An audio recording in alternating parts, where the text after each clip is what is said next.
Morning everyone, so happy Tabby Cat Day. So today is the 30th of April and I have my tabby cat here, Coco. So apparently not for long. Are you not even going to say hello to your adoring fans? You can say hello. No, you just want to go back to sleep. So one day I'll have her trained to smile nicely at the camera and say hello and do all the things, you know, maybe one day.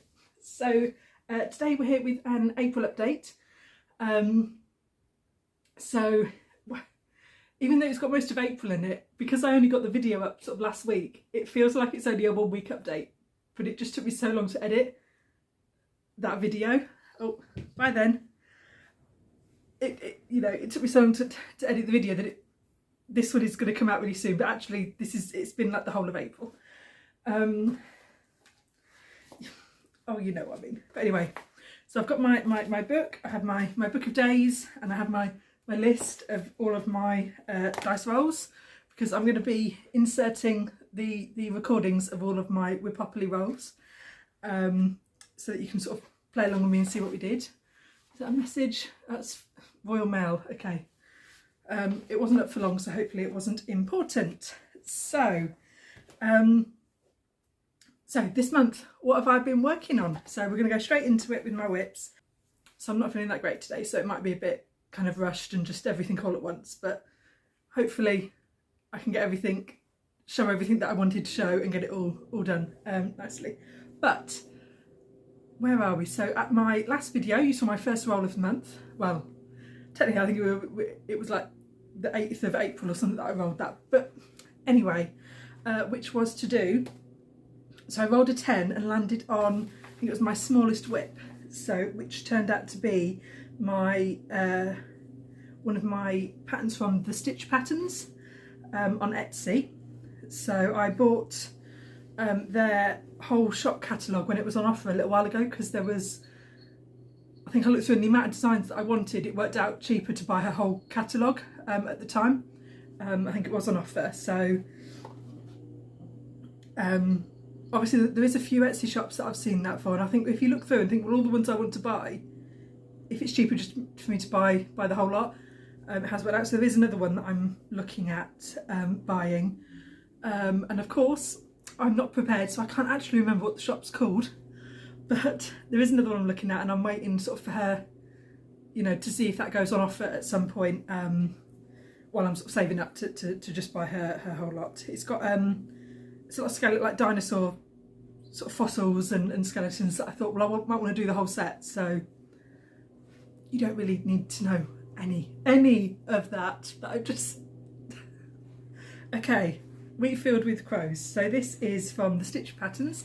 This is one of her mini artwork series, and it's by Van Gogh. And I rolled 10, which would give me 1,000 stitches because I times it by 100. However, I didn't have 1,000 stitches left to do. I only had 533. So it's the bottom one here. So I've already done that Van Gogh one at the top, but there we go. So the crows are back stitched on, but everything else is, I've actually done that one 2 strands over 1/10 stitch. So this is a 32 count even weave, and this top one I did in full cross with 1 strand, and this one I did half cross with 2 strands. And I think, I mean, when I'm looking at it like this distance, I can see that it is, and I don't really like how it looks close up. But how often, when you've got a finished piece, do you bring it 3 inches away from your face to look at? So, you know, that distance, you can't really tell that one's half stitches and one's full. So I don't know. I think I do prefer the full crosses, but you know, half stitches are faster, obviously, because it's only half the cross. But yeah, so I'm still not 100% sure on how I'll continue. I suppose each one, because I'm going to do a whole series of these, I suppose each one I'll just decide how I feel on the day that I start stitching it and then go from there. I mean, it's not like they're big, they're a couple of thousand stitches each. I think this one was about 4,000, this one's about 2,000. So like, it's not like I'm launching into a massive haid, and if I decide halfway I don't like it, it's a waste. Like this one, it's not too much. So, you know, I'll decide as I go. But that's two of my little range. I'm still trying to find some little frames or something. I mean, this might be a bit too small. I mean, you can see it's kind of like 2 fingers high and like 2.5 fingers wide, you know. Of course, that is an extremely accurate way of measuring things. This top one I might be able to find a mini frame for, but I don't know about the bottom one. So I'm still on the hunt to try and find some miniature frames or work out how I could make some. You know, I mean, I can print, like I've got a is it a cricket? It's not a cricket, it's a brother, but it's like a cricket, you know, the one where it cuts out stuff that you need, and it's electronic and you can program it to cut things out and it'll cut things. If I knew what it was actually called, that would help. I know it's a brother because it's the same as the sewing, right, brand as the sewing machine. It's a scan and cut. A brother, scan and cut. There we go. See? I knew it was up there. Full of useless information, but sometimes there is useful stuff in here. So yes. But I might be able to cut out of card like a frame, you know, like something that will look like a frame, and then like mount that onto mount and then stick it. I don't know. In my head I can kind of picture how I might do this myself, but I don't know how hard it would be. But then again, it might still be easier than trying to find frames that would fit these designs. I don't know.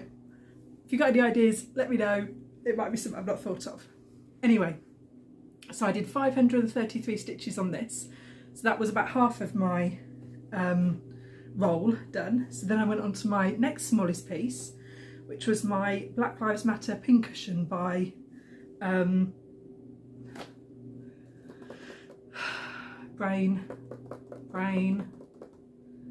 Jacob at Modern Folk Embroidery. So this I'm doing on that same fabric I did my teeny tiny bird on. However, I'm doing this over 2. So this works out to about, I think it was about 36 over, once you stitch over 2. So it's like 70 something over 1. But yeah, so this is the top and the bottom, or the top and the bottom, whatever, of the pincushion. So, and I have stitched the border around it, mainly because the stitches are so hard to see from a distance. I thought if I stitched the border, so how big the image was supposed to be, it would make it easier then when sewing it together. So there is the top and the bottom of the pincushion, right there. And it would be nice if I had a tape measure and I could tell you exactly how big they are. But of all the things I have here, a tape measure is not one of them. I have a Vaseline tin, and it's a bit smaller than a Vaseline tin. So there you go. Because again, accurate ways of measuring, clearly. So all that's left to do is the side panel. So how this pincushion is, you've got the bottom and the top, and then a tiny little, it's like a really short fat drum. So a tiny little band that goes around that has Black Lives Matter written on it. So that's the only piece I've got left to do on this. But I did 656 stitches in this, which brought me up to nearly 1200 out of my 1000 stitches. So that was where I was going to end. But I was close enough with the borders and that I just wanted to get it finished. So went over my allowance there. Again, I'm using a John Jacobs. You know what? I have the actual. Now these, I think, were they recommended by? I can't remember if it was Almond M&M's or Kaylee that recommended these ones, but these are what I use. So they're John James short beading tapestry point needles, size 12. So that's, you know what, and again, I don't know why I'm holding things up to the camera because it never focuses. I think you can work out what that says. So that's the one. Now I buy these straight from the John James website, and they come in these little packets, and there's 25 needles in each one, and they're about £3 or £4. I get all of my John James needles like this in these packs. I don't buy them in the individual packs where you get like 3 for the same price from Hobbycraft and stuff. So I get them there, and it's just a little paper pouch with them all sort of tucked in. Whoops. Sort of, and you just get you know, a handful of them in there like that. But yeah, and that's all of my needles come like that, all of my stitching ones. So yeah, and then this was the thread that I use. It's Wonderfill Specialty Threads from Laundry Basket Quilts, and it's Penelope's Perfect Blends set that I got. So that is what it is. And this one has a variety of browns, a couple of greys and a white, and a cream, and the cream is what I've used. So that's how that set came, and they're 100 weight. Yeah, 100 weight cottonized polyester Invisafill. I don't know what cottonized polyester would be. I mean, polyester is not cotton, so they're not easy to knit with, they're not easy to stitch with, but you know, that does. So there we go. But that's that one nearly done. Right, where are we going?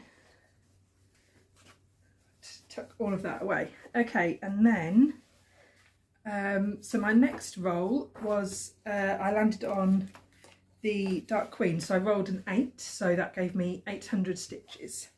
So I worked some more on her skin, so I started on her face.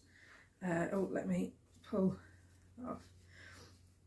So as I mentioned in my last video, what I'm going to be working on is her face up to pretty much where I've done, and then I'm going to start on her horns and do her horns down from the top, and then look at kind of findangling the middle bit.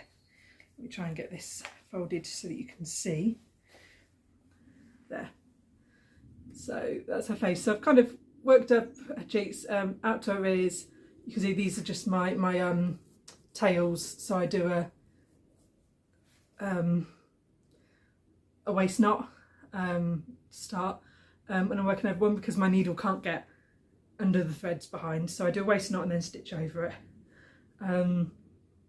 But yeah, so I've done her mouth, and almost finished her nose. There's another colour to put in there, and then up to her eyes, and that was 800 stitches. So there we go. So that was that one. Yeah, and like I said, that's pretty much the top of her ears. So I'm going to stop. I'll finish her eyes, and then I'm going to probably stop about there. Probably just leave the tails, you know, where I've got them. Leave the threads loose, sort of thing. And I'm going to count down and try and position her horns where they're supposed to be on the green face, and then sort of try and do her forehead upwards and her fringe down, and sort of try and meet in the middle. That's the theory anyway. So that's her face coming up. So again, I have done a video on sort of using part of this chart. I did speak with Alan about it and asked him, and I've basically blown up a section of the chart to show how I translate, is that the word, from the pattern, which is over 2, to then over 1, because I did have a few questions about that. And then yeah, so I am in the process of re-recording that video to show basically how I convert, because I don't do a straight, like each 2 by, you know, each square does not then become 4 squares of 1 over 1, because I found that a bit blocky. So yeah, so in my head it makes sense. Okay, as you have all learned, I suppose, everything makes sense in my head. What comes out of my face doesn't always make sense, but I know what I'm on about. So then my next roll, so I actually landed on a chance card. It's the first time I've landed on a chance card this year, and I drew that, and that was a get out of jail free card. So I've also not made it into jail so far this year, but you know, we'll see. So then I rolled that, so it was my 7. Then I rolled again, got a 9, so that landed me on Reading Rail, which is one of the stations. And when I land on the station, I have to add 500 stitches to my roll and work that on a Hage. So that took my 9 that I rolled, so 900 plus 500. So yeah, so I was working on my Max Colour Animal Kingdom, so my big one that lives behind here. As you can see, this giant thing, this is the frame that it's on. I basically my dad helped to make a scroll frame that was big enough and strong enough to hold all the fabric for my thing, and that lives on there. So I did 1400 stitches in a chunk, but I was using that as my daily 30. So this month I have put in a total of 3091 stitches into that. I'm not strong enough to lift that up to the camera, so I did just take a photo of where I got to, which I'll put in, because yeah, that frame is really heavy, and yeah, there's no way I could hold that up to show you today, I'm afraid. But yeah, so we did that, and then my next roll was I rolled 11 and I landed on a utility. My utilities are sort of labelled. I think I've got one as my oldest whip, one as my smallest whip, one as my biggest, one of my newest, you know, I've labelled them like that. So this one that I landed on was for my newest whip, which would be my new start that I had at the retreat, which is my greenhouse. So I rolled 11, so that was 1100 stitches on that, and I basically continued with the outline, the part 1. So I'm working this in parts that it was released, because then I can basically, because I then wanted to sort of read through and learn about the plants as it went as well. That was my theory. So I basically 1100 was I came to here, finished the next bird, came down and started working along at the bottom. So there's my new birdie, and yeah, and this was a lot of counting and recounting, and then double checking the recounted part, and then stitching it, and then recounting to make sure it's right. But yeah, but I'm 99.9% sure that I've got that correct. So there we go. But yeah, now one thing I wanted to, this is on a Megan Coffee and Crafts fabric. So this is Lola Crow's greenhouse style. And yeah, this one is, I got some new, some new beeswax.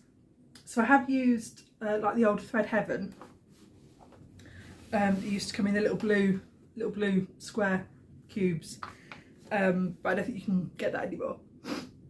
But I got some of this instead, which is just a clump of beeswax, and I've been using that to condition the thread. I've actually etched a W into this side for white, because you can see all of my white and my really light threads get pulled through here, and all of my black threads get pulled through on that side, because obviously if you pull them through, you're leaving little bits of the fluffy thread, and then if you pull a white thread through on that, you're going to end up transferring some of that black onto the white thread. So I make sure I do all my light threads this side, all my dark threads that side. But yeah, so, and anyway, the point I was getting at was, this is the first one I've used that to condition these threads with, and you know what, I'm going to insert a picture. There was a whole chunk of this area up here, one of these black lines that I'd got in the wrong place, and I had to unpick it all and then restitch it in the right place. And all I did was take my thread and like pull it, like unstitch it, pull it all out, and then restitch it in. I did nothing else to the fabric. I didn't clean up the fabric or Velcro, tape it or anything. And you can't tell where that dirty black line was before. Now, if you've ever had a frogging area, you sometimes get bits of the thread left behind, and you can always tell where you frogged because there's little bits of fluff, and you have to either go through with like a toothbrush and scrub it past, or a little bit of sellotape to pick it off. This, I did not do any of that, and you can't see which one of these, to be fair, even I can't remember which one now I made the mistake on, but you can't tell where it is. And I think that is due to all of that black fluff coming off onto here instead of onto here. So yeah, so that's why I use the wax, and I will continue to use it, especially for black thread on a project like this. Other colours, like if I was doing a grey, it probably wouldn't matter because my fabric's kind of grey, so you wouldn't notice. White, you probably wouldn't notice, but especially black thread, I sort of definitely advocate for using that. So, this was supposed to be a 10-minute video of me showing you my whips, and now I've rabbited on about all sorts of stuff. So my next roll was a small one. So I was beginning to think that my dice were weighted because I'd had, you know, well, I suppose a 9, a 7, you know, they'd all been high rolls. But I actually rolled a 5. So I had 500 stitches and I landed on my Mary Eliza sampler from Hats, Hand Across the Sea. Now this was one that she released, I believe, in 2020, right at the start of the pandemic. It was one of the first ones of her like minis collection that she did just PDFs for. So they're all very small, basically. And yeah, so I rolled a 5 for this. So, oh no, that's an end. 500 stitches, which basically just took me this top border all the way along.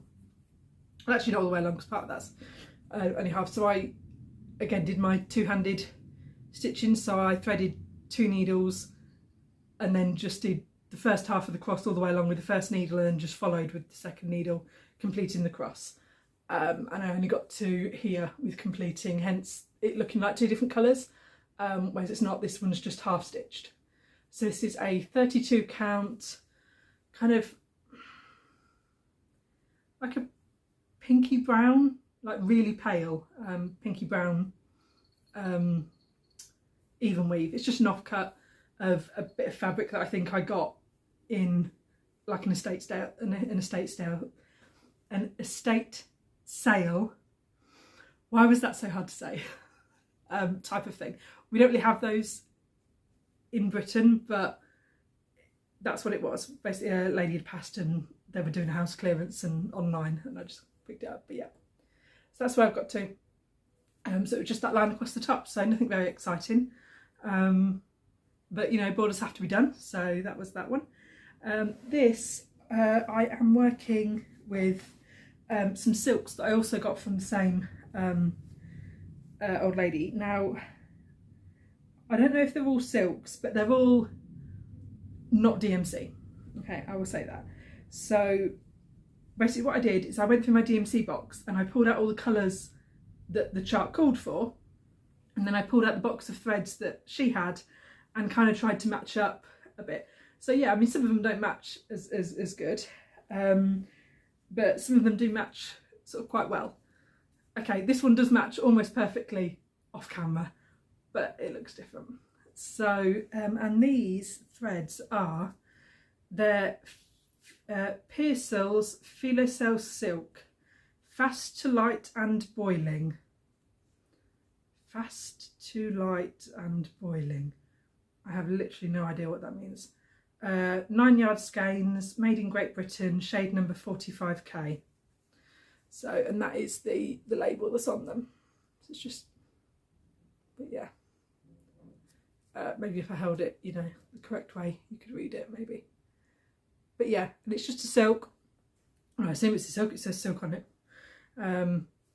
Feels silky, and it's a 6 strand, same as the others. And I've basically, because, you know, not all of them had that shade name on, I basically wrapped them around the correct DMC colour, and these live in the box that I've got.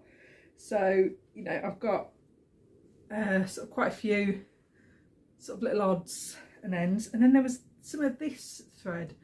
This was a different one. This was, again, it was Pearsall's, but it just has a tiny little label that says Pearsall's.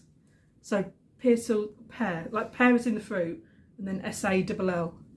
But that colour, this is a bit scrubby. Let me try and, when I get it out. But yeah, so this one isn't silk. I have literally no idea what this is. It feels a bit rougher. It's a 2-ply, single strand, you know, 2-ply. But yeah, I have literally no idea what it is. But I've popped that in there as well. So I was stitching this project up with her fabric, her floss. So yeah, you know, it's quite interesting to work with some of these threads, but why not? So yeah, so that's my little I don't know how much I can tilt. Oh, not that much, but yeah, that's my little stash from her. okay, that's really bugging me. I've never really read the label, and I want to know what fast to light and boiling means. Like, I get fast to light, that it means they're colour fast, but boiling, I am at a complete loss with that. Like, does that mean, oh wait, see my little cogs are going now.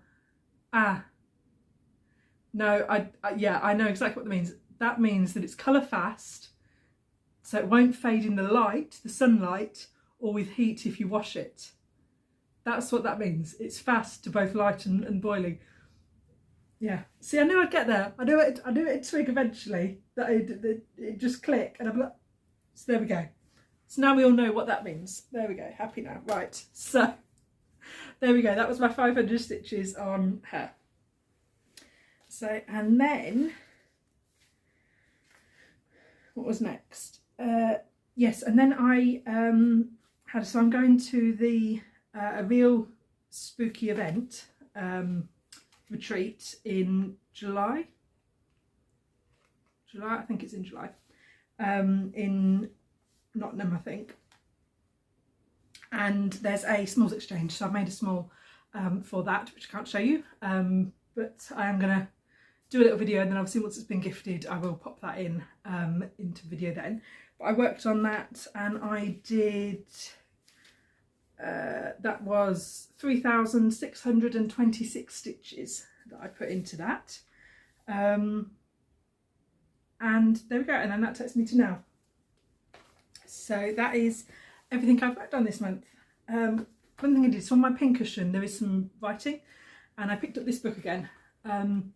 I will, I have the fabric, I have the floss, I will be stitching this at some point in its entirety, but the amount of times that I pick this up when I need some letters or some words, so this is 101 alphabets, and I will go through here and pick an alphabet that's the right size that I think fits, and use this for, you know, charting up names or letters or words, or for obviously this one I've charted the initials to put on my small, but yeah, but I use this all the time as a reference, so even if you're not going to stitch it as its piece, or you're only going to stitch tiny bits maybe, I would definitely recommend getting hold of this if you see it, just to use as a reference for your alphabets. There's alphabets of all different sizes. I mean, some of the letters I think are, let's see, can I find one of the big letters? No, of course I can't find. Okay, there we go. So some of the letters are 20 stitches high in cross stitch, and then you can go down as low as 1 stitch high, sort of 1 stitch, 2 stitches high, you know, sort of thing, sort of size wise. And the same with widths. There's different widths, different styles. You've got some sort of gothic-y letters, some modern letters, some, you know, small like initials that you would like italics that you could use for initials, swirly letters, plain letters, all sorts in this. Even some kind of more calligraphy styles, you know, with the big swoops that do have a fancy word, but I can't remember what it is. Do you mind? Coco, that's not yours. Thank you. She's trying to get in my bag. I've got the bag that's got all my projects in down there. Right, anyway, so yeah, so I'd highly recommend you grabbing this, just to use as a reference for the alphabets. So yeah, but yeah, I use that for that one, and I think I've got, that's everything to show you stitching wise. Now I do have my knitting finished, so this is the project that I said I was working on. So this is the thistle sweater, thistle pullover. I can't remember, I'm gonna have to write it in, and the designer. So this is a piece that I test knit for him.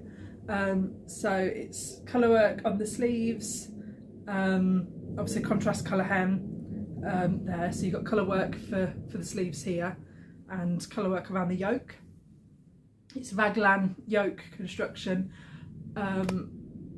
The designer has made a lot of options, a lot of fit options for this. You've got a broad shoulder version, which is what I stitched because I have broad shoulders, a narrow shoulder version, options for adding bust darts and calculations for the different sizes of bust darts you would need to add and how to work out which bust darts you would need to add, which size, how many rows and where exactly in your pattern you need them. It's all in the pattern, so I'd highly recommend getting some of Christy's patterns, whether you get this one or, you know, some of his others. But yeah, this was really fun to work on. Like I said, I'm really out of breath now and I'm way too tired to put this on, but I will get a photo and insert a photo of me wearing this so that you can see how it fits. But I love this. The yarn I used some Ruby and Moses yarn for the colours. So this was, I believe, Cedar and Cross My Heart. Cross My Heart I think was a special that she did, so I don't think you can get that anymore. But it was like a purpley pink. Basically it looked like the flowers on a thistle. And then for all of the white, which is like an off-white, it was the oh my god, it was the Flora, Drops Flora, and it was the colour number 22, so it was like the pink white or the white pink, but just because I had pink there, I thought instead of going a stark white I'd go for the pinkier version. It doesn't look like a pale pink, it looks like a white until you put it against white and then it looks pale pink, that kind of thing. But yeah, it's really soft, really lovely. Drops yarn is not that expensive either in the grand scheme of how expensive yarns can be, so so yeah, I would definitely recommend that one. But I absolutely love this. Very snuggly, very warm, much too warm to wear today, which apparently has decided to be the only summer day that we're having this month. So, you know, because I think next week it's forecasting heavy rains and cloud again. So, you know, we've got summer for today, that's it. And then I'll be getting this out. But I love this jumper. Love how it looks, love how it fits. Thistles are one of my favourite flowers. So I was very excited when this came up. And yeah, so that is my finish. I have also another test knit that I'm working on that I've just finished. It's literally on the mats just there blocking out for my nephew. So it's he's coming up to 2 years old this month. No, next month, May. Oh, hiccups. So he's me too, so I've knitted it, so I thought, oh, perfect time to do a test knit because I can knit it for him for his birthday. I will admit I probably didn't pick the colours that well. There's not enough of a contrast, I don't think, between the two colours for the colour work to shine as much as it should be. But that's on me. I should have picked better colours. That's not on the pattern. But you know what? That is a lesson that I have now learned, that I can't just pick colours that I think are pretty. I need to work on putting them together. And Roz Clark Crafts, her colour theory, celebration of colour cell, her videos that went alongside that, she talked about colour theory a lot, and about you should to check the contrast of your colours. If you take a photo and then change it into black and white, and obviously see how they match up on the grayscale, because that will help give an indication of how contrasting they're going to be when you put them together. And I didn't do that, and I should have done, because I did it afterwards and they were both literally the same shade of grey, which is why they probably don't contrast very well. So, but you know what, it's there. He's 2 years old. He is not going to care how well the dinosaur shows up on his jumper. You know, it'll be fine. So there we go. But that is just been blocked out today, so I might get a picture of it, I might not, to show you. And there we go, that's everything. So my next roll, I didn't manage to get this on video, but I didn't notice that I didn't have it on video until I just went this morning just to check through that I had all my little clips to insert, and realised that I must have pressed record after I finished recording. So after I've finished doing the roll and everything, because literally you've got me, the only bit of recording is literally me putting things away and coming down the stairs. That is what you've got on the recording. So I obviously pressed, when I thought I'd press stop, I'd press start. So I didn't record it at all. So you'll have to take my word for it. I rolled a 10, which took me round to Charlotte, which is this one here. And you know what, I really didn't want to pick this up, which obviously shows that I don't love this project, you know, as much as I probably should. But, you know, I'm going to work on it. I'm going to do my 1,000 stitches and see how I feel. Obviously, if not, then I will get rid of it. I'll UFO it, and we'll see how we get on. But this is Charlotte by John Clayton. This is one of his miniatures. And I'm picking this up. I'm doing it mirror image, and I'm doing it on the bottom of my old work apron. So I've got water soluble, what is it? Water soluble canvas, 14 count DMC. That's what I'm using to work it on here, and I've got some of her hat done. So you know what, I will put my 1,000 stitches in, I will see how we get on, and you know, if I get to the end of the project and really don't love it, then I will UFO it and go from there. But that is that one. So yeah, so 1,000 stitches to do on her, which I'm going to sit today. I'm going to see if I can get this on my Q-snap, if I can get it on a Q-snap, and try and work from there. But yeah, so we will see how we get on. So that's what I'm going to be working on today, and then yeah, and then I will see you soon. So hopefully this won't take too long for me to edit up, so I will get it out quite quickly. But yeah, that's it. I've not been shopping, so I haven't got anything really to show you. Nothing really exciting's been happening, so I don't really have a life update. For the last, you know, things just popping along as normal. So nothing too exciting. But yeah, so thank you very much for joining me. Thank you very much for watching, if indeed you still are, and I will see you soon. So hopefully, if you've got some nice weather where you are, you get to enjoy it today. But yeah, so I will see you next time. So I love you lots. Bye bye.